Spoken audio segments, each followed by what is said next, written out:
football without fans is nothing. It can be the greatest game in the world. If there are no people there to watch it, it becomes nothing. Johnston. And a goal by Johnston. That makes it 2 by him. We were magnificent. Magnificent. Larson. Oh, he's in. Henrik Larsson. That is sensational. Nakamura. The game is over. The Rebels have won. He's done it! Galvin's put it in, and without a doubt, the European Cup is on its way. We'll never stop. We'll stop at half time, and we'll stop at the end of the game when we celebrate. What is happening? What is happening, guys? It's Tuesday, the 8th of June, and it is another Tuesday. Is it not Tuesday, the 8th of June? What date is it? Tuesday the 7th. Fucking hell, man. Hey, okay. Gav's a time traveller. We'll go back one. So it's Tuesday the 7th of June, according to McGinty. And the rest of society. If anybody disagrees with McGinty, then please let us know. Okay, so Tuesday the 7th of June. Another episode of Tuesday Tic Talk for the Jungle Gyms. And we're joined by Messrs McGinty and Paddy. How you guys doing? I was alright until you called me a messer. Are you not? All good here. Another week of no real news, is it? For Celtic? Yes, it's been plenty of news. Is that what we're here for? McGinty, first and foremost, can you introduce your football talk for this evening? Yes and no. I forget what year exactly it is. I think it's 2000-2001 season. I don't think it stretched to 2002, but it's Spain away. So it's about a 20-year-old, 21-year-old shirt, this one. Nice. Are we going back to Morientes days in Mendieta? I believe so, yeah. Raul kind of early days there as well. But we're not quite at the days of Puyol and Piqué and the kind of start of this is still at the time when Spain were pretty much disappointing people, getting so far to the quarterfinals or semi-finals, then kind of drifting off just before they became peak 2008 onwards. Aye. Well, success does come in cycles, but a lot of memorable names back then. By the way, to the viewers, if you're new to this, even if you're not, going to give us a like. We love you. Show us your love. Give us a like, subscribe, give us a comment. That is what Tuesday Tic Talk is all about. And Paddy, I want to come to you first. Going to tell me how you celebrated the Jubilee weekend. Mate, I was actually working in one of the most staunchest places in Scotland, Hart Hill. It was mental. It was crazy. They're all fucking weirdos. Lizard fucking nonce bastards. Fuck them. Did you do a job in Lark Hall? That's what I was going to ask. What's that? I was going to ask if you did a job in Lark Hall. It was Hart Hill. It was almost like fucking Lark Hall. Fair dues. McGinty, by the way, if you didn't realise that Glasgow is fucking boiling right now with the weather, how are things up in Shetlands? And did Shetlands do anything for the Queen's Jubilee? Not that we really give a shit. I'm curious. Probably more than most places in Scotland, to be honest. And I think that's just because they wanted something to do and a bit of community spirit sort of thing, more than caring about, the lizard. They had a kind of fair thing. There's a live bands, face painters and stuff, just kind of entertain the kids on the Saturday afternoon. It was good weather though for them. It's been absolutely brilliant weather the last 2-3 weeks in Shetland. A couple of grey, windy days, but the last few days definitely, able to get a little bit of colour around you. Not much, but a little bit. I tell you what, I know we missed doing a session last week, and I've been waiting so very much to get on here and talk about the fucking Queen's Jubilee, man. I'm loving the chat. I'm sorry. Shut up. To be fair, you've talked about a lot worse. directing you towards that sort of chat. Right, guys, I guess Fuck the Queen. Fuck the Queen. I guess the breaking news then for a Celtic fan is that Barkas has been announced as a loan move to the Dutch team Utrecht. I think we might have Palman in the building, our Dutch friend. If you tell us how desperate are Utrecht in order to actually try and obtain the services of Vasilios Barkas. Well, it sounds like a cruel joke to wish upon any football team. McGinty, were you surprised at the news? Disappointed to see him going, lads. Definitely thought there was a keeper. Nah, who is this guy? If anybody's here that's that frequents the Total Celtic forum, then they'll know that in the early days of Barkas' career, especially in the first half of the previous season, I was trying to defend the guy as much as you could. His stats at the time, without going into too much depth, his stats at the time after about 14 games that he played, he conceded almost half as many goals as Bain did and all the rest of it. But he had a couple of moments that weren't quite howlers, but just he didn't endear himself, and it almost felt like every shot that took it on him, he wasn't really pulling out the dramatic saves that you want to see that you've been used to with Forster, even Gordon to some degree, and definitely you're used to seeing with Hart now.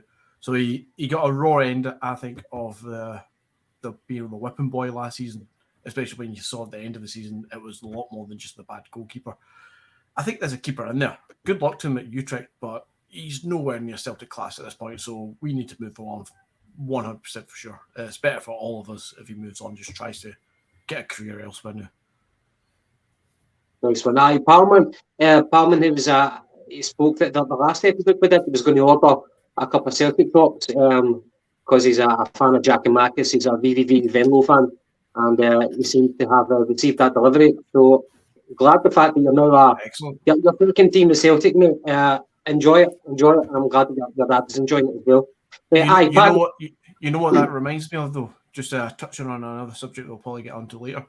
Palman getting his Celtic top, his dad's loving the present, or is it? It reminds me of seeing Jota in New York City spotting the Celtic top only yesterday.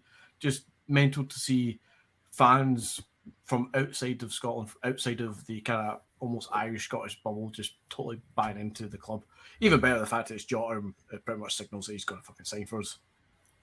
You ever been on holiday with your work uniform? It's a weird one, isn't it? Yeah, it's really surreal seeing it. It's like you're a footballer. I don't expect you to see you in a football shot unless you're on a pitch, let alone. It's not as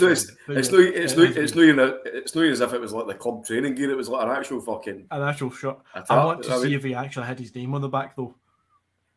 Imagine he had the Kyogos or something. Oh, Kyogo, big Giamakis. But no, listen, it's good.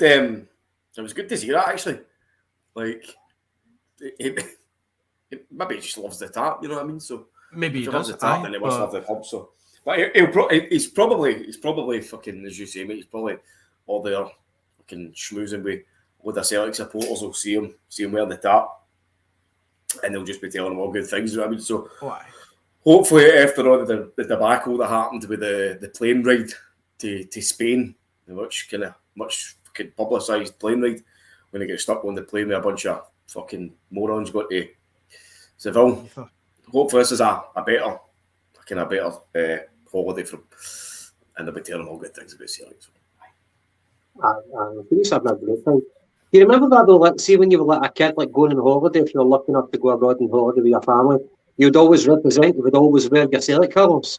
It was like a point of pride. Every time, and if you ever saw another Celtic top, you always had to shout them on the hoops. Or hail, something you had to recognise, even if you didn't talk to him or didn't even know who he was, or different country nationality. You see him, you just had to say something just as a nod and a recognition. Right, and then if you see some cut with a Rangers tap, you had to bottom. Not that I did that much, but or even a wee drink somewhere right into the eye or something. You know what I mean? Just fucking bastard. Yeah, that sounds like one of the cheap-ass Thomas Cook holidays for the 90s. I believe it was New York. Don't know for a fact, but just taken from what I've seen and heard. and I think he's we'll see been how in guys. and somewhere in Spain now as well. Aye. By the way, to the viewers, I hope you're all having a good summer holiday. I don't know how you guys do it during the summer whenever there's no World Cup, there's no Euros. You've only got the Nations League. Like, fuck, man. It's barren. It'll be a barren summer. I don't know how we keep ourselves entertained. But before we go any further, I did want to make you aware about a wee history lesson for today. So today, back in, you're right, actually, again, to the 7th of June. I actually wrote it down, the 7th of June. Who would have thought you were right? I know. 7th of June, Right somewhere. 1967. So this was 55 years ago, and it was 13 days after being Inter Milan. So the Little Lions were invited to Alfredo Di Stefano's testimonial in the Bernabeu to play against Real Madrid. So at that time, he was probably the most famous European footballer, well, most famous footballer playing in Europe, because he was Argentinian, I believe. And playing against the previous European champions, because Real Madrid had won the European Cup back in 1966. They beat Partizan Belgrade 2-1. So we went over to the Bernabeu, and it was Di Stefano's choice to choose or to invite Celtic. And we went over there, Jock's team. He wanted to win that game because we proved that against Inter Milan that we were the best team. But a lot of people, a lot of the Latin football fans, thought that Real Madrid were, of course, the better team, and they were going to turn us over. Di Stefano, for that night, he was only like 40 years. He was 40 years old, so I think he only played like 15 minutes of the game and he went off. But Betty Auld told about it in his autobiography. Well, he spoke to Jock's team and he says, we really want to win this game. We want to show everybody, we want to show the world that Inter Milan game wasn't a fluke. Of course, it wasn't a fluke. But we want to show the Madridistas that we're the best team in Europe. And he said to Bertie Auld, I want you to mark this specific man. He was like the best player for Real Madrid. His name was Amancio. And for the entire game, Bertie Auld and Amancio were going at it head to head. And at one point, they went in for a 50-50. And Amancio just fucking saw red and ended up punching Bertie Auld. And then Bertie Auld went for him. And they both got red carded in a friendly. Like, that tells you right away it wasn't a typical friendly. This was two world-class teams going at it to show that they were the best. And you could see that from the two red cards. You never ever see that in a friendly. And another kind of funny anecdote that I read in the Bertie Auld autobiography was one of the squad players for Celtic, a backup to Billy McNeil. It was a guy called John Cushley. He actually could speak a bit of Spanish, and he was reading the Spanish newspapers and he was translating it for the Celtic squad. And he was saying that the Spanish media were saying that Celtic had only just borrowed the European Cup, and it was on that night that Real Madrid would symbolically reclaim it from Celtic. McGinty, Paddy, I'm sure you have read a lot of news reports, a lot of anecdotes such as that from Bertie Auld. What did you take away from that game whenever you read it? And I think there's a couple of highlights where Jinky had one of arguably his best performances.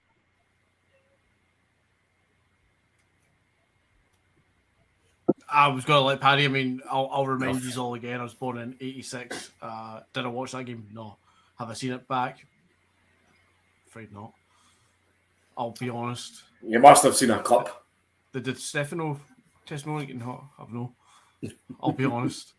Well, it's obviously as Gav, as you say, mate, it was remembered for being, one of Jinky's best games, and I think it was the one. I can't actually remember if he said this, but obviously Di Stefano said after the game, like, he's one of the best player that he's ever seen.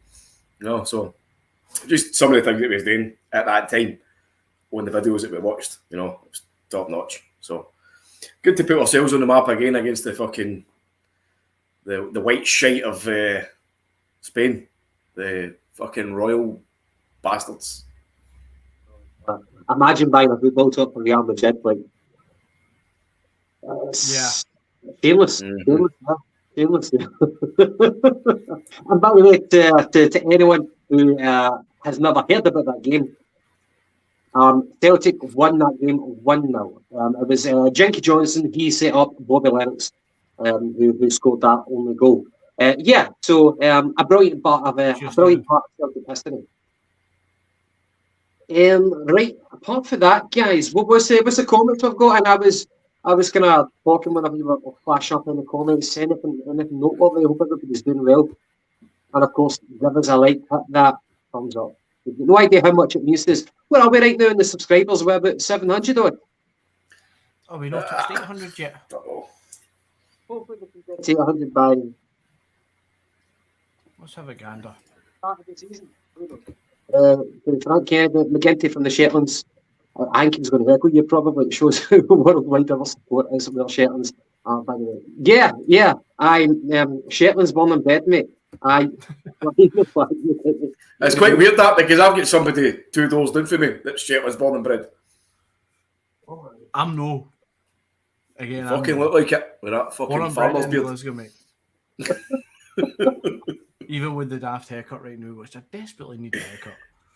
Are you waiting in the barber flying in like when the I only come up once every 2 months. that or I have to go to the sheep groomers. Oh, aye. Just watch it don't pump me at the same time. Well, when in Rome. When in Shetland. Extra subscribers, we're on 777. That's a good number. A good number, yeah. Let's maintain that at the very least. Right, guys. I heard that Liam Scales has been rumoured to go to Aberdeen. I wanted to ask you, we're going to play like Shamrock Rovers, reputed not to be a Postecoglou signing. I think we can all agree upon that. That whole Desmond connection, he was a shareholder for them anyway. So Liam Scales off to Aberdeen, and it'll be Jim Goodwin who's the manager, of course, for Aberdeen. So he might have seen something that we've not yet exploited. I wanted to ask, it was a low-risk purchase from Celtic. It's a step up from the Irish League moving over to Celtic, and the standards that you need to hit to actually get into the Celtic team, it's very, very high. We can't be nonchalant about that. So was he given a fair crack at the whip, McGinty? Yeah. I've not got the stats to know exactly how many games he had, but he definitely got quite a few appearances, quite a few minutes. He looks like he could be a tidy enough player at the SPFL level, but I just don't see why he's going to step up to take a centre back or left back position at Celtic.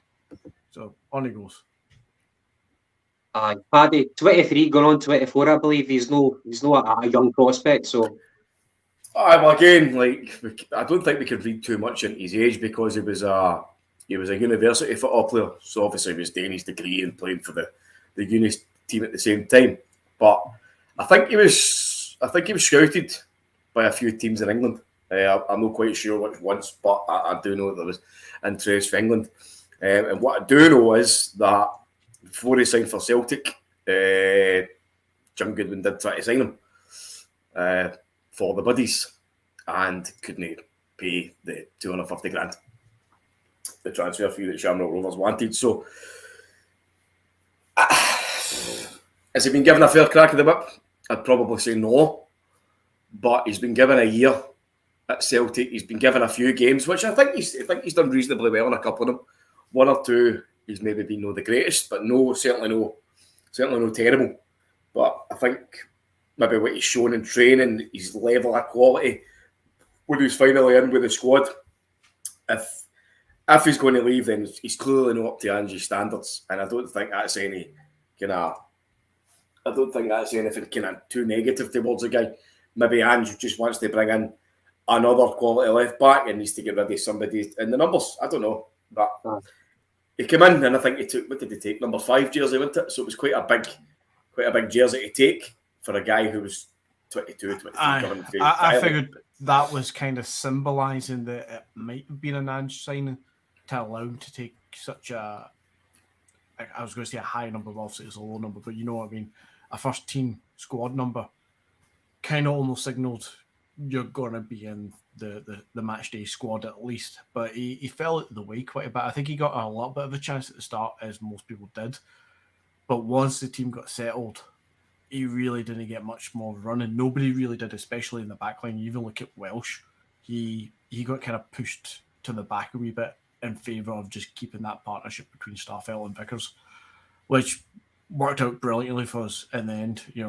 The pair of them have made a solid partnership, and it's up to Welsh to try and break into that, and whoever else might come in. I think that's maybe why you didn't see much of Julian as well last season, just trying to separate such a sturdy backline. You don't want to ruin that when you're going full throttle like we were last season. Well, this season just finished. So it would be hard for Skills to break in, but at the same time, you had the left back position to try and fight for as well. And inevitably, Taylor, second half of the season, he made that his own. Do we have place for a Taylor and a Scales when we know we need a proper number one left back in the same caliber of Juranovic? No. It's one or the other. I think it's probably right for Scales just to move on for loan, maybe come back and give it another try. But yeah, this time. Well, you say that there about Juranovic, he preferred to play Juranovic at left back and Ralston at right back rather than play a naturally left-footed guy at left back. So that shows you where his level was at. But again, as you say, mate, he could possibly go away. He could get a spell at Aberdeen if he goes there, and I think he'll be first team. Definitely. Yeah, I think he can still perform well, do you know what I mean? So you never know. I think he can easily go on to a team like Aberdeen and have a career in the mould of Niall McGinn did, where, McGinn probably had a bigger impact at Celtic than what Scales did. But he managed to go to Aberdeen, completely find his level where he was consistently one of their better players. I think Scales might end up being the same. A player who will sit there and be not head and shoulders above everybody else at Aberdeen, but comfortably one of their better players. See this here, right? They're Frank fucking moaning as usual. Frank, your part's been pushing it, mate. All the Scales we fanboys will be upset, and there's quite a few of them, but the facts are only Scales was not an Ange signing, and it's completely not Celtic class, blah, blah, blah, blah, blah.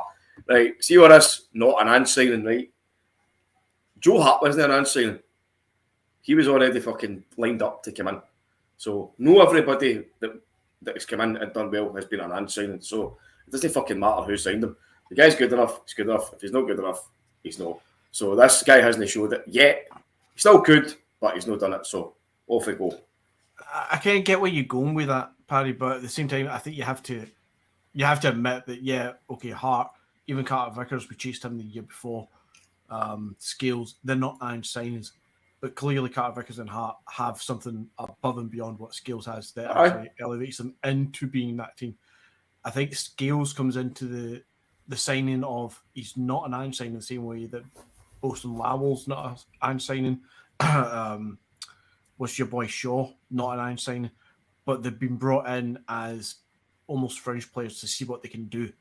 And he's been given a wee bit of a shot. Ange just gave him the eye over, went, sure, if he's there to make up the numbers and see what a development could be, he's going to say, no manager's really going to say no to that kind of player coming in. As Gav says, for such a relatively small fee, it's low risk. Exactly. There's no harm bringing him in. So was it a player that Ange went to scouting and says, that's the guy for me, that's the guy who's going to be in my team every week? Absolutely not. Was it a player that Dermot Desmond probably suggested and we scouted a little bit and people says could do his turn? Ange says, sure, put him in. Of course he did. I agree with both of you. Paddy, in terms of it doesn't matter if it's a signing by the manager or a signing by the overall club. One of the greatest examples would be Dembele. It wasn't a Brendan Rodgers signing because we wanted him before Brendan Rodgers became the manager. We eventually got him. But if you're a smart manager and you see an asset, you make the best of it. And that's what Brendan Rodgers, of course, would do with Dembele. And this case, as well. Arthur Borch. Exactly. Was a Martin O'Neill identification before Strachan took over. Was he? Arthur Borch, yeah. Was O'Neill identified him before Strachan took over. All right, lovely that one. Another thing, in Scales' defence, he actually his personal favourite position was a centre back. But for Shamrock Rovers, he played as a centre back, left back, and a left wing back, and that's where he could have got shuttled out wide for Celtic. But the interesting thing about Scales is if we do move him to Aberdeen, he could be a counterweight for this boy Barron. Thank you for bringing it up. A very timely there, Paddy. So, Connor Barron, 19 years old, centre midfielder. He was on loan previously at Brecon, and last season he was on loan at Celtic Hearts under the managership of Kevin Thompson. In January, Aberdeen recalled him back from Celtic Hearts. Now, I was wondering why he was recalled back in January. It might have been because Kevin Thompson came up with those ludicrous statements about Rangers on the verge of eclipsing the Lisbon Lions, or maybe it was because the guy was actually showing some really good form. But either way, he came back to Aberdeen. And I was speaking to one of the guys in my work today who's a big Aberdeen fan, and he said that was the best thing from an Aberdeen fan's point of view, the best thing to come out of that season, his performances for Aberdeen. He became a regular in the first team, and Jim Goodwin has acknowledged that. So, 19 years old, but would it be, if we were to punt scales out to Aberdeen and bring in this boy, Conor Barron, of course, we'd probably have to pay, I don't know, $500,000, whatever negotiations would dictate.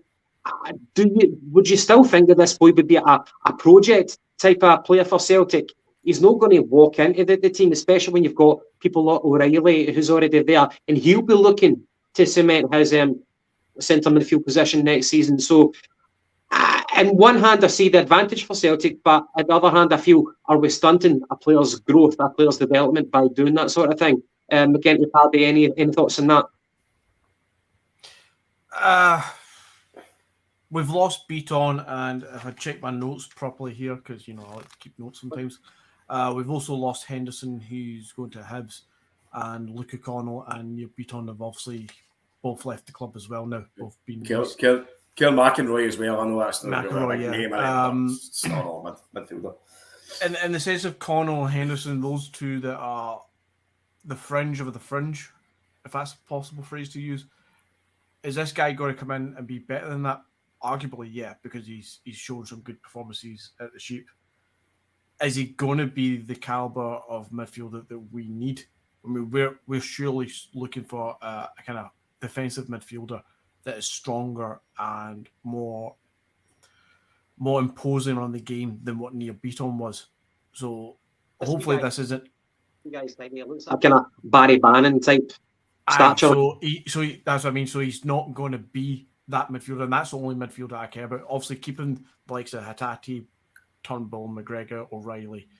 That's your core four there. Probably forgot somebody off the top of my head there, but Ideguchi's in there as well. If this guy's going to come in, he's going to be so far behind all these ones, and whoever the next person is coming out to, I expect we're going to be signing a central defensive midfielder who's going to, maybe not a Wanyama type, but he's going to be imposing on the team. If this guy's not going to be it, then he's a total project. But is he a project that we can work with? Possibly. Is he the next, I don't know, the next Turnbull? Turnbull moves on. I saw somebody mention that earlier on. Turnbull's got 2 years left. Maybe he should be moving on at some point. I think Turnbull would actually sign a new contract. I think he's got a lot more to prove here. Well, sorry, Gavin, you go. I'm sorry to interrupt. Frank put up a point to say, can any of us honestly say that we're excited at it? No. The only thing I would say to counter it, and you're right. No, but the only thing I would say to counter that is that Aberdeen fans will be fucking gutted at him leaving because he was the only bright spark of their season. So he's an unknown quantity from our vantage point, but from an Aberdeen vantage point, maybe he is their next kind of what Turnbull was to Motherwell. Maybe this is what this guy is to Aberdeen. We don't know. Maybe in a couple of years he'll be good. But sorry, Paddy, I interrupted you. Listen, this guy's not going anywhere. He's not coming to Celtic. This is just lazy journalism, as far as I'm concerned. It's possibly got links to Scales being linked to Aberdeen. Maybe they're thinking that if they sign him, then they've got to give us something to get a player for us. I don't think so. As I say, if he does come to Celtic, then fair play to him. Got a good move. He's definitely going to be a project because there's no way that he's going in ahead of Turnbull, O'Reilly, Ideguchi, Hatate, all the guys that you know. But then again, we still need to look at the future. It's just been announced today as well that Celtic, the Rotten Mob and Hearts will all be allowed into the Lowland League again, which is going to be a good standard of football for our younger team. So if we are to look towards building a dynasty, if you want to call that, then you can't just look at the first team only. You still need to have eyes on your B team. Now, we've lost a few players for the B team. Players have left. Contracts have expired.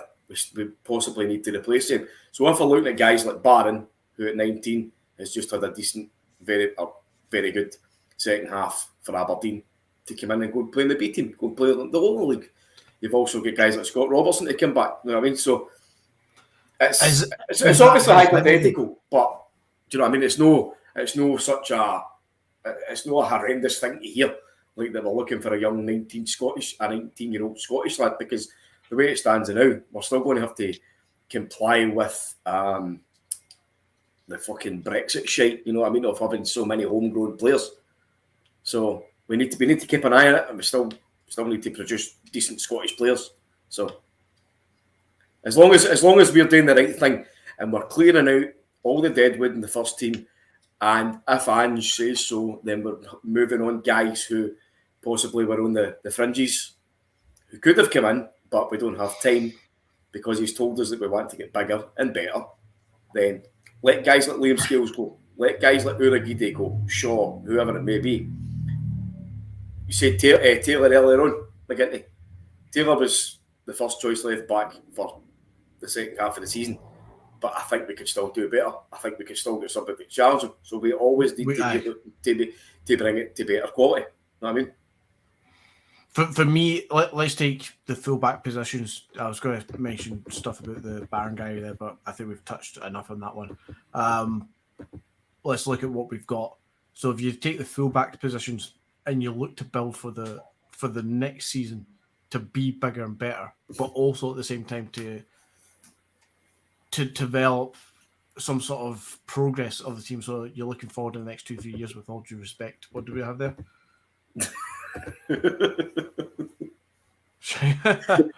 Well, true. Yeah, so if you look at right back and left back positions, you've got Juranovic on the right back with Ralston as a more than ample after this season's let's not even come on, Dale, come on. Lewis Ferguson, overrated to fuck. Just a little bit. But you've got Ralston as the backup. For me, that is an absolute perfect duo for the right back slot, and we need the same at the left back. But at the same time as that, we need to be looking at whatever youngster is coming up behind Ralston. So if an 18 or a 19-year-old starts to step up and show promise, then we can't have 3 right backs. Clearly not. That's going to be too much. We're going to stifle development. But what one do you get rid of, Juranovic or Ralston? We probably need to look at ideally getting rid of, no offence to anybody who loves the boy, get rid of Ralston if we had that hypothetical young right back coming up, and build the progression so that you've got that taken over. Even Legends, I think we could say sign and leave him. Yeah, I think I'd be a decent enough leave him at the Sheep for a year, let his development continue. Almost kind of what happened with Turnbull, unfortunately, with his injury. Right, to do a round sort of thing. Yeah. Because he's still young, he still needs to develop. So is he going to get that at Celtic? Probably not. Talking about Barron, he's not going to get that game time next season at Celtic. Not in front of Hatate, McGregor, O'Reilly, Turnbull. So yeah. Anyway, so right back, left back. We need a better left back. We need a better quality of left back. But is Barron going to come in and do much of that? Obviously not the full back position, but in the central midfield position. I don't know. There's Frank saying there as well. Like the look of the boy Conor Ronan, who was on loan at St Mirren. Well, Frank, I can tell you, I've watched this guy plenty of times, and I thought it was quality. Scored a couple of absolute belters. Good trainer, very very quiet boy, but decent player. I can't actually remember where he's away now, but I think that ship has sailed. But there's Alan as well, talking about the Israeli midfielder linked. You can't beat a bit of Fanny, absolutely not. That's why I think Alan. That one is a potential goer. I've got a wee list of a few rumours, and the obvious ones seem to be obviously Jota and Carl Vickers. Young Japanese central defensive midfielder / centre back, what's his name, Itakura, seems to be linked again, which I've discussed previously as well. Along with this boy, your Mohamed Fani. I think that is Don't fucking say that, please. I think that one's a definite goer. I love the way you said. that. I'll say it again.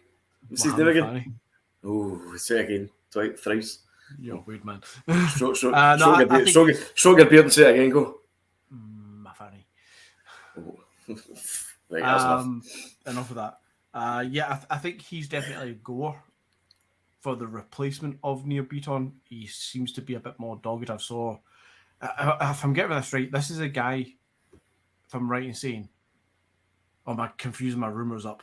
Where I saw the video of him where he managed to keep the ball in the corner flag for like the last 2 minutes of the game with real aggression and kind of doggedness. He just like really knew how to waste the time at the end of the game to keep the points.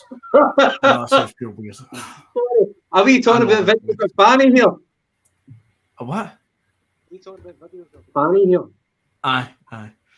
Bonnie boy says, I hope we didn't sign Fanny for his sake. Really, he'd take a pounding up here. Yes. For me, he would be without stating the obvious because of the Israeli connection, he'd be the obvious Neil Beaton replacement. But then whether would that leave somebody like Barron if he was linked as well? It just wouldn't make much sense. But yeah, Fanny seems like an actual goer. The other one that seems to be quite a goer is this. What's his name? Howard Bellis, the centre back for was it Bristol? He's like somewhere down south. Man City, yeah, he's Man City. He's on loan at Bristol, was he? Was he on loan at Bristol? I don't know. Aye, from Man City. He looks like him and Itakura might be the two as well, along with Mohammed. Paddy. What? Who? What? What was his name? Mohammed Abu. Well, listen, I think again the boy Fanny is lazy journalism. Are we going to pronounce it like that? Aye, big Fanny, big We're Fanny. going to be complete. Bridge. Fanny.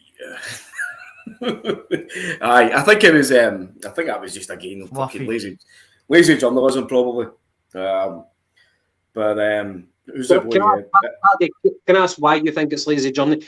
Do you think that Ange wouldn't go that far abroad for Fanny? No. I think Ange would scout far and wide for the best Fanny about. Whether it be bald, hairy.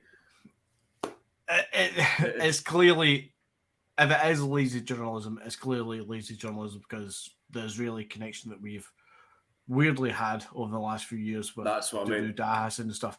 It's easy to go, oh, we've lost Neil Beaton. He's an Israeli central midfielder, defensive midfielder. Oh, look, there's a young one who's waiting to come up. Maybe he'll be the next Celtic superstar sort of thing. That's lazy.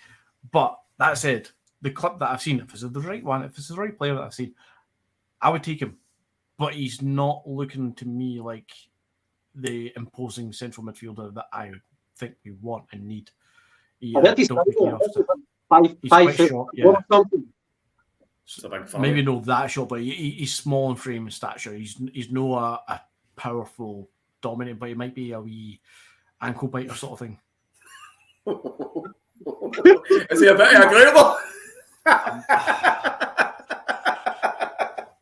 He can be a wee bit, I don't know, hot-tempered, a wee bit hairy moments sort of thing. I don't know. Just one of these guys that you need to poke every now and again. Just kind of.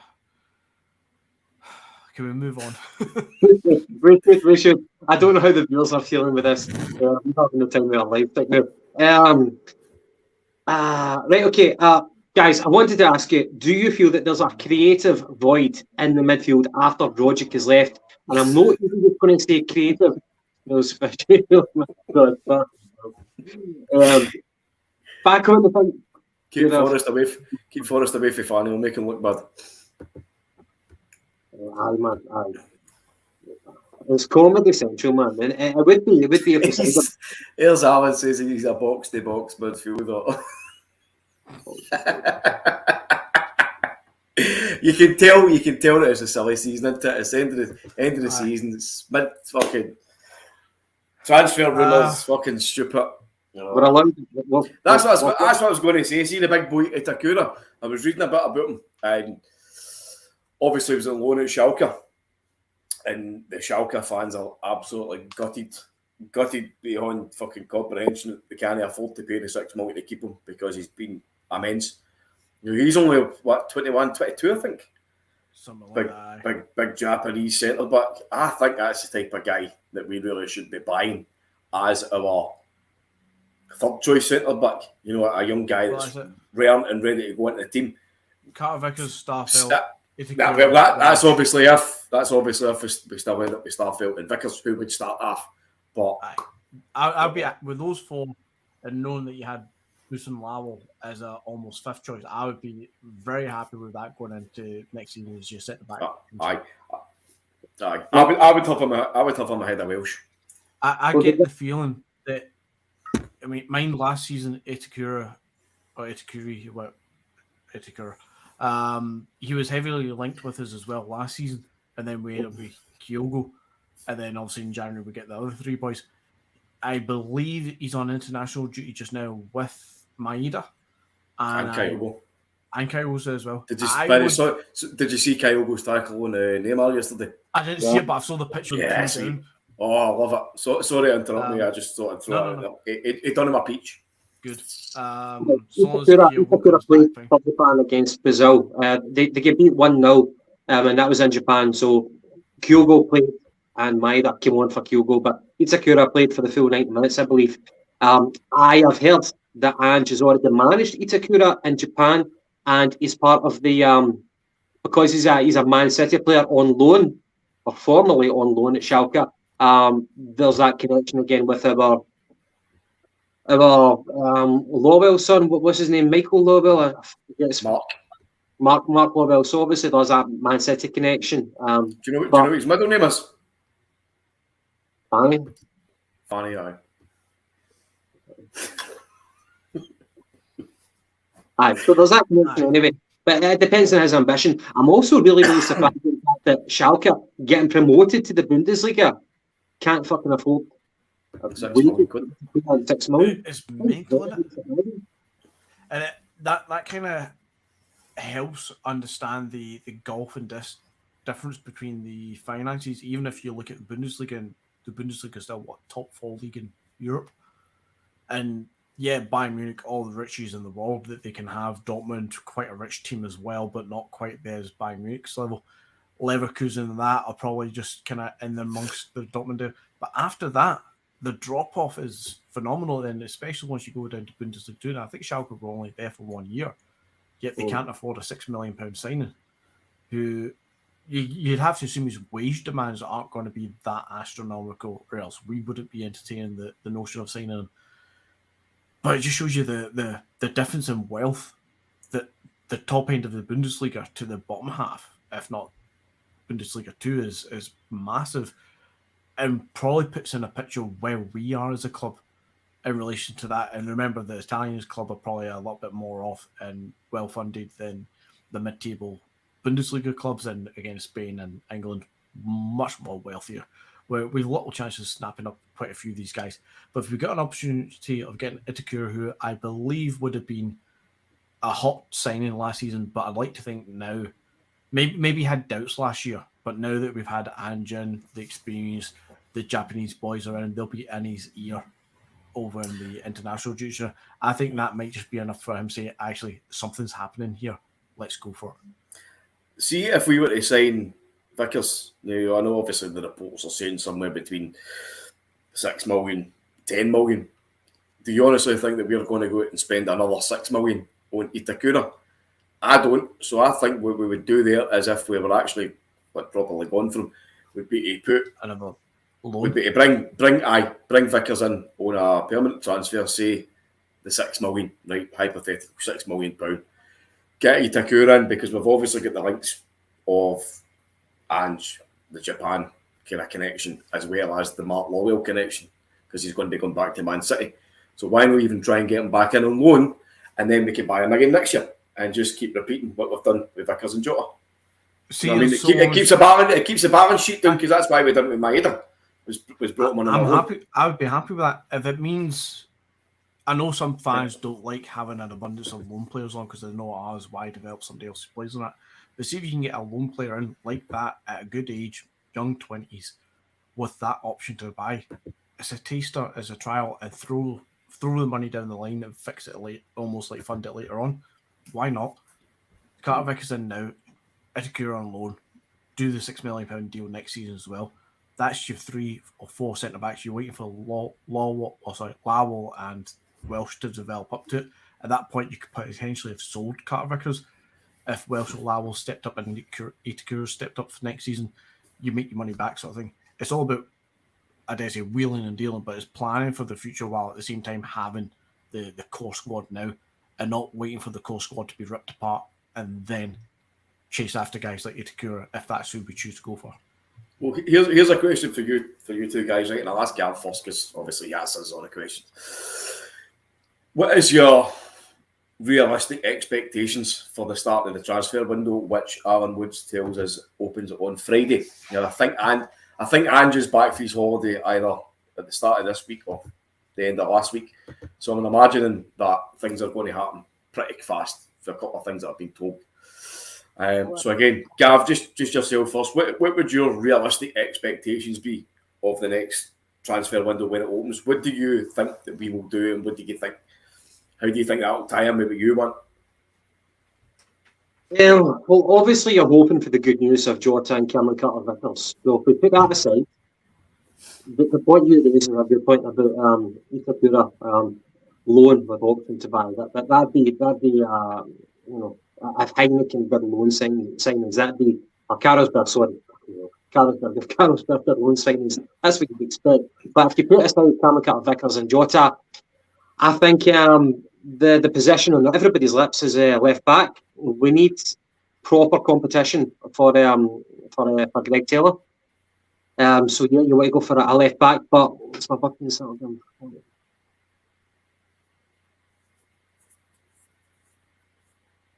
Happy birthday whenever it comes, mate. If you can't get Jota's pants, I'll send you mine, mate. Don't worry. But in terms of like you're asking at the start of the transfer window, I don't think there's that urgency that we have. In January, there was urgency. In the last summer, there was urgency because there was a massive turnover. I think we can take our time with this one in terms of getting people over the line. Obviously, we've identified the problem positions, the positions that need competition, but I don't think there's the same urgency to get people in ASAP. But the good news would be Cameron Carter-Vickers and Jota.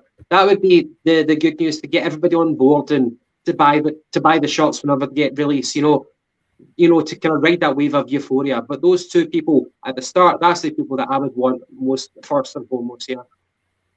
So just another one I'll ask you. So we've obviously got Joe Harton as number one. We've got Scott Bain signed the 4-year deal with it. Or was it 4-year deal? 3-year deal? 3, I think he went. 3-year deal. Barkas is gone, which was your third choice. We've got young Toby Oluwumye from the B team. And I think the B team has also released Connor Hazard, Ross Doohan and Ryan Mullen. So that's 3 goalkeepers, four goalkeepers, sorry, that Celtic have let go. So do you think we'll bring in another goalkeeper? Has Connor Hazard been confirmed as a departure? I think his contract was up, I thought he was at Helsinki, but if that is the case... It was on loan at Helsinki for the second half of the season, there, mate.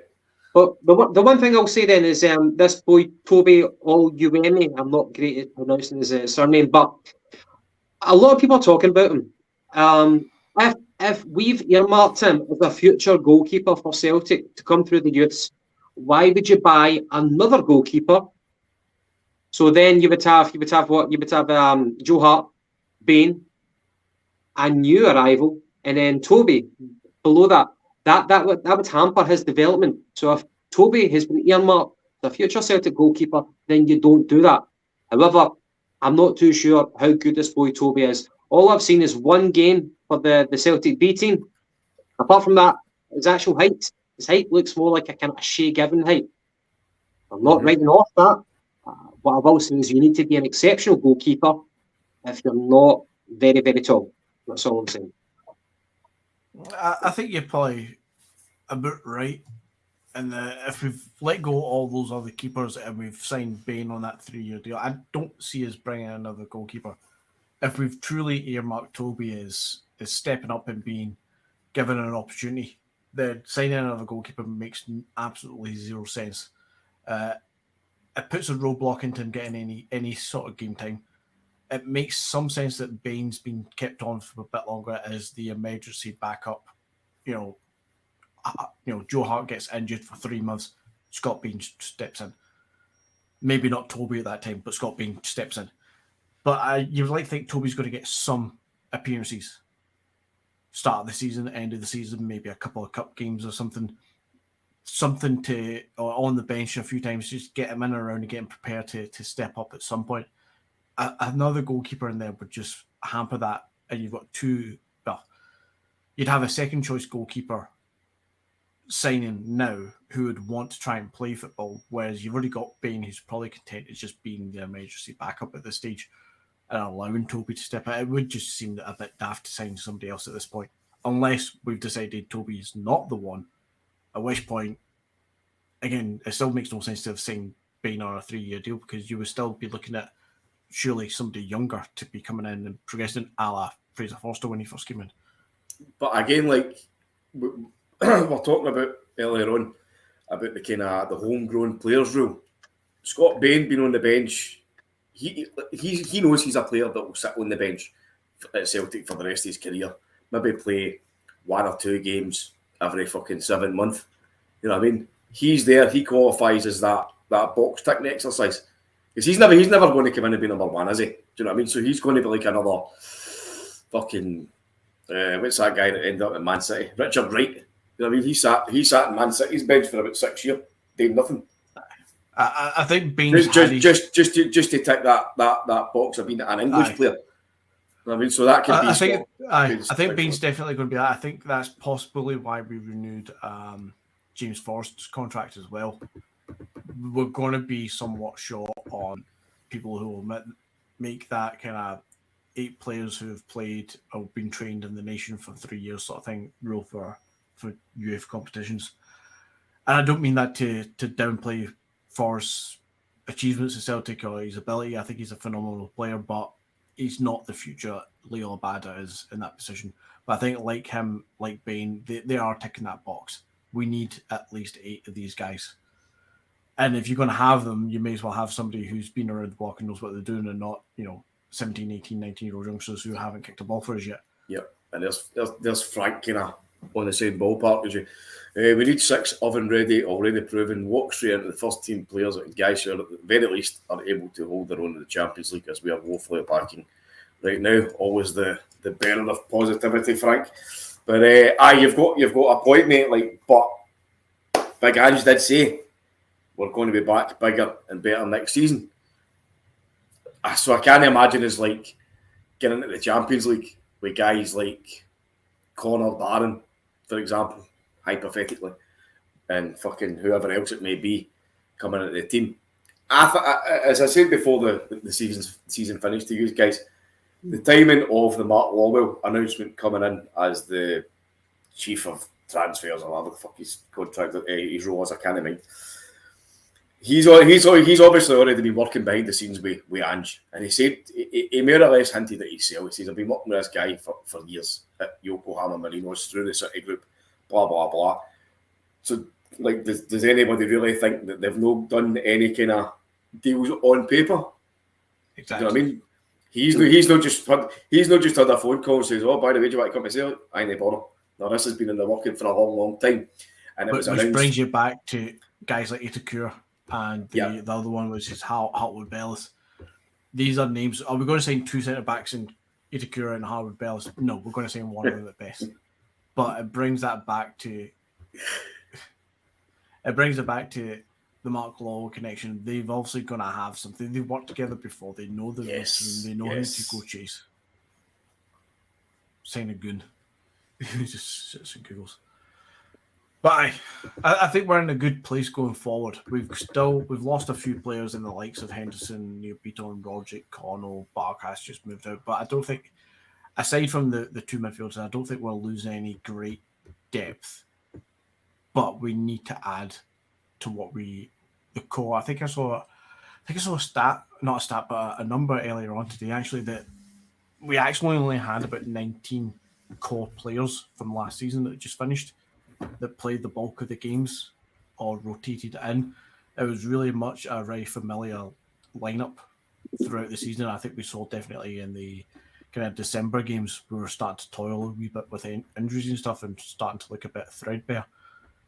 And then we got obviously players back in through injury and the couple of guys coming in from Japan. I think that definitely helped. But if that's only 19 we've got, we definitely have room for bringing in 5 or 6 to complement that and help grow it and be bigger and better without adding any more deadwood. But there's still room for so much deadwood to get the fuck out of the club. Aye, and obviously the dates was released today for the Champions League for the group stages. So the first match or the first round of matches is going to be the 6th and 7th of September. So we've got up to then, obviously, to get our house in order. But which I think we'll do. Mm-hmm. Right. I think we'll do. I think Andrew will push it, especially with Mark Lowell being there. So I keep getting those names back. Mark Lowell. I think we'll definitely do that. I think you're going to see Jotters and Carter Vickers announced, I would hope, once the transfer window opens at the end of this week then. But surely you're going to see them announced imminently enough. If we can get a centre defensive midfielder in and a left back in before the end of June, I'd be ecstatic. I think that'd be great to then have the whole of July to go to. Was it Austria we're going back to for pre-season and then coming back for a couple of games here? To have all of July and all that time to bed in to, a left back and a midfielder, to bed them in properly to go into the start of the season, that would be amazing. To then maybe in July and August, 2 or 3 more, that'd be fine.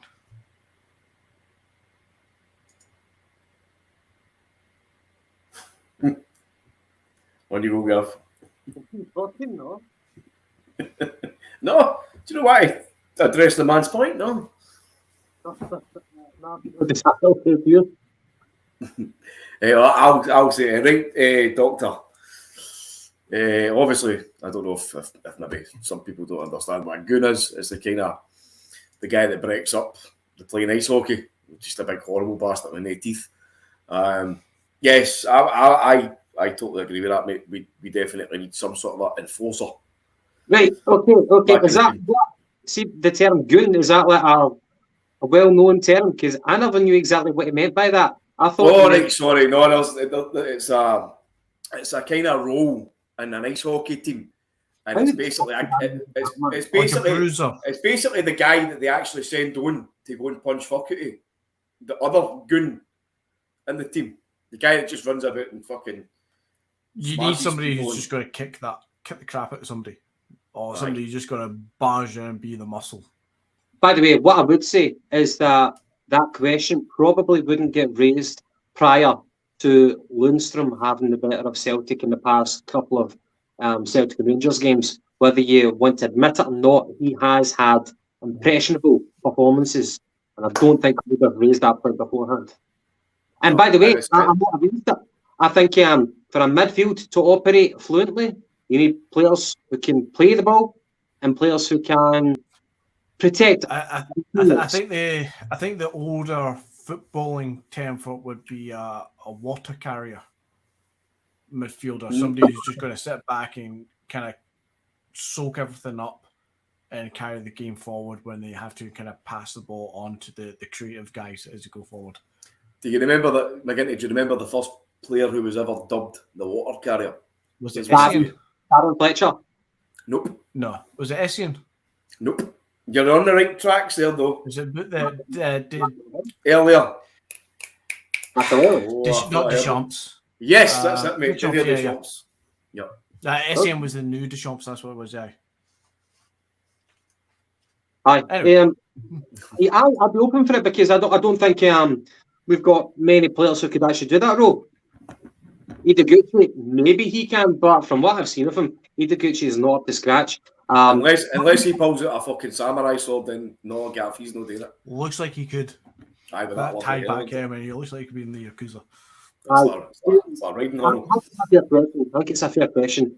Will Ange be? Would Ange see that as a sacrifice of his principles? I don't like being too purist. I think there's a danger in being too much of a fanatical with your philosophy. We saw how Bielsa lived by the sword, died by the sword, by getting sacked by Leeds. I'm not stressing for a second that's going to be Ange's downfall. But if you're going to mix up, you need to fucking mix up. You know what I mean? And if you don't have anyone in the midfield to mix up to protect your teammates, then you're going to get run over. Listen, we've posed this question many a times, and especially in the last month since the fucking rotten mob brought a bit more physicality into it and started to overpower us, which they did. There's no shame in admitting it. And guys like Lundstrom actually looked good against us because they were coming in and they were smashing us, which is exactly what we all grew up watching. We grew up watching guys that would run in and smash into tackles. Guys like fucking Frank Brennan and anybody else that's of that era, they'd have been even more tougher. Do you know what I mean? Now it's all starting to get purified down. But in Scotland, you can still get away with it to a certain extent. They were doing it to us last season. We need to do it to them again because that's the they're not going to deviate away from that tactic. They're going to come out and try and do the same thing again. They're going to they won't sit there and let Ideguchi, if he's playing, come on and get all the time on the world on the ball because they're just going to run through him. It'll be the same with all with Hatate, but the same with fucking McGregor, O'Reilly, whoever it may be. So we just need to fight fire with fire a wee bit. You know what I mean? As you said, Gav, bring in a guy. I would love to see it like a Wanyama type, just sit in front of the defence and let the other two guys go forward and do their thing. Go and play the tippy-tappy fancy football, go and run up the park and go and help at the forwards, but always have that guy there to either break up the play or break somebody's legs. I agree. If you have three of the same ilk, in my opinion, that creates an imbalance. McGinty, I know that you have your own thoughts on tactics in midfield. No, I would agree exactly with Paddy. You need the water carrier and then allow the two to go. Barcelona did it great, as we all watched them as they ruled the world 10 years ago. You have that one, obviously Busquets was actually a wee bit after, but you have Busquets who sits behind and soaks it all up, and the two in front, be it Xavi and Iniesta for a few years, or be it now Pedri and Gavi sort of thing in the modern season. They're the ones who are going to go forward and create and link up with the rest of the team. Busquets is going to be the one who carries the ball out of defence and connects it to those guys, gives the ball up to them. So just the last question, the last minute, right? Sorry, McGinty. I know I'm rabbiting on here. But I see when you're talking about the Barcelona team that was beautiful, free flowing, one of the best of the generation, as you're quite right. Look at what Real Madrid did to them when Mourinho came in. They went for the dirty, they went for the physical, and they went for snapping tackles, and they totally shut Barcelona down. Mm-hmm. But so, you need to they brought old school back in. Aye, and to bring that back home, that's what they've done across the city to us. Mm. They've not been beating us in the last few years and taking our title off us previous season because they've been playing some lovely, wonderful, majestical football. They've been dubbed by great football clubs around the world as anti-football by the best player of all time, dubbed them as an anti-football team. That's what they do. They break up the games. They do exactly what Madrid end up doing to Barcelona. And they happily admit that at times. They come in and they stop you from playing and then impose themselves on you if they can. But Barcelona couldn't play against Madrid for a while. Madrid, obviously with some fantastic players, especially going forward, who are going to destroy any team. But if you can just bruise the hell out of the other team who wants to play the tippy-tappy football, which is what we try to do, then you're gonna end up. Yeah, I keep losing my train of thought when you put a message here. But that's the point, Alan. Like, you had a guy like Puyol at the back who was a fucking crackpot, but it was in the right way. So we don't need to have a bunch of animals in our team. We just need to have that one guy. You just need one. Aye. Just one guy in there to just one guy in to complement them and balance it out a wee bit. Yeah. He might have to mark two players or three, but somebody who can sit there and say, actually, no, you guys aren't dominating us in the midfield. We're going to dominate it. And you want to be able to pass the ball quickly enough to get it to the likes of McGregor, who's then got all the technical ability of the world to pass it to anybody else on the pitch whenever he wants. Same with Turnbull. And then that's when our game opens up. Our game is built from the back, but at some point between the back line and the midfield, you need somebody who's going to do the dirty work. Agree. Preach, brother, preach. Guys, I had a question, but it seems like a drastic change in direction of topic. So if you can humour me, and if you don't like the fucking question, then just tell me and we'll go back to what we're talking about. I was going to kind of lead into it by doing the international roundup of the Celtic players and talking about how they all go on, but we probably knew it. And then I was going to mention about Scotland kind of shiting the bed with Ukraine. And then I was going to ask what your thoughts are on the Nations League, which I don't understand. But the question that was actually building onto, apart from the Nations League, which is a new thing for me, I don't understand it. Maybe in 10 years, 20 years, it will be the new best thing. But my question that I found interesting, but again, you might not appreciate this, is what changes have you witnessed in the modernisation of football, or what proposals have you heard which you felt strongly about, whether it benefited the game or whether it would destroy the game? In terms of the modernisation of football, changes that have happened, or proposals that might come. The SPL split. Oh, it's a fucking joke, isn't it? Get rid of the reserve league. Embarrassing. The reserve league, that's one of the best ones. I think Scottish football, the governing bodies have done so much to ruin the game here. It's actually amazing to see that some clubs, ourselves, and don't want to give them too much credit, but they did get to a European final. It's amazing that we can actually perform at the level that we are when you watch these governing bodies of Scottish football literally destroy us from within. Why would you get rid of the reserve league? Why? Why would you constantly sign yourself up to terrible TV deals? Why would you? It's madness what we're doing in this game, in this league. But yeah, absolute madness. The best thing that could probably happen to us right now, for different reasons, is bringing in VAR. That'll actually be a good thing, I think, long term for us, although it would be massive teething problems. But yeah, fuck the SFA. I the best point. I haven't even thought of it, Paddy. The abolition of the reserve league, what that's done for the youth football in Scotland. Oh, look at, was it today it got announced where Celtic, Rangers and Hearts are getting the B squad into the Lowland League again for ourselves and new for Hearts. There are some of the teams in the Lowland Leagues are up in arms about it, but they all voted because they're all getting 40 grand a pop getting money off each of the team. So they're going to take the money anyway, but they're all up in arms about it. That league is not at the quality that we need it to be at. It's great that we've got somewhere for the B level players to go into, the kind of 18, 19, 20-year-olds to go into when we need to, but it's nowhere near the level. And sorry, Paddy, but you brought up the Barron guy coming from Aberdeen and perhaps put him into the B squad. You're going from SPFL player to Lowland League 5 tiers down. I know, mate. I get that. You didn't mean it quite in that sense, but it's different when you come to Celtic because obviously you're going to be training at a bigger club. It's going to be different kind of setup, better facilities, all the jazz. You know the script, but unfortunately, as you say, you're going to have to drop your quality who you're playing against. So it's kind of the good and the bad. Do you know what I mean? But what are they learning? Is somebody like Barron's development going to improve by having to play there? I don't know, mate. It all depends on how Tommy McIntyre's going to set up the side. You know what I mean? For me, listen, if you've got a B squad, then that B squad should be playing the exact same tactics and the exact same kind of attitude, formation as your first team. Because there's no point in, like, say, a B team playing with a 3-5-2 formation if your number one team plays with a fucking 4-3-3, because then your players that possibly might have to get called up are all out of sorts. They're not used to playing that way. Totally agree. So I mean, so as you say, what are they going to learn? I don't know, but I'm just thinking, like, being part of that setup and even being like one of the hypothetical 1 of 5 players who get called up to the first team training per week.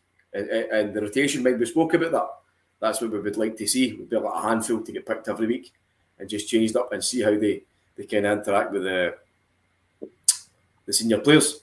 I don't know. But again, the thing with Barron is hypothetical. But I think we definitely need to have a lot more quality. And just before we miss this, Frank Kennedy, you cheeky bastard.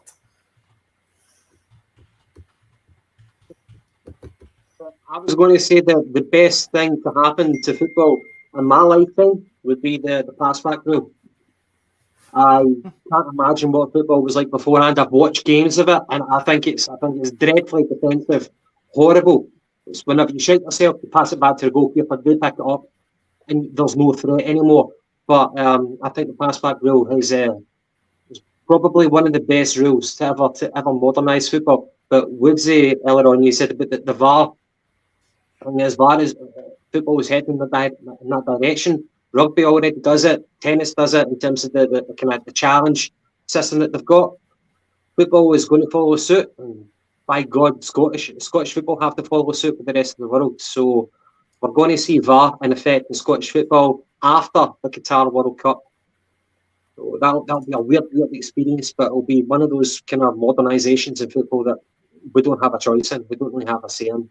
But aye. Guys, it's been a fun podcast. We have not been live for a fortnight, but I have enjoyed it with Messrs McGinty and Paddy. Every time now, isn't it? Every time.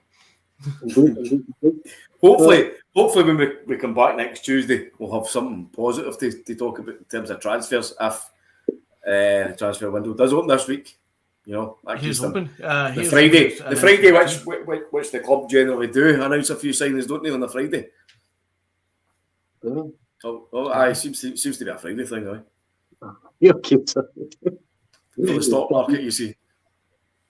Oh, by the way, I bought 1994 original music with Larson. Nice. That must cost you a wee fortune. Reading 1994. So Henrik Larson at the back of it, the original. But it's coming from fucking Hong Kong, you know what I mean? So I might take like a month to arrive. Are you sure that's original? Coming from Hong Kong? I studied That's it. trust. I looked at the guy's reviews. It's a genuine replica, I'll have you know. Now that'll be good. I'd love to see that. Don't tell my buzz. Mate, doesn't matter. Still a Larson tap. Aye. It'll be lovely when it comes through, and I can't wait to see you on the podcast wearing that bad boy. Yeah. I think it might be a wee bit too big for me, but I still bought it anyway. It'll still be better than like a story tap anyway. Who's your story? Anyway, we'll love you and leave you. Paddy, I'm sure you've got a lot of market research. I think YouTube have got a few videos of Fanny that you should be checking up on. Yes, I've actually got my private browser on right now, looking at lots of Fanny. Yes, going to turn the lights off and spend some time alone, just doing a lot of scouting. Hopefully I can rustle up some targets. Shut the blinds as well. To the viewers, thank you very much for tuning in. And of course, give us a like, please. Subscribe and give us comments. We love you, and we'll catch you next Tuesday.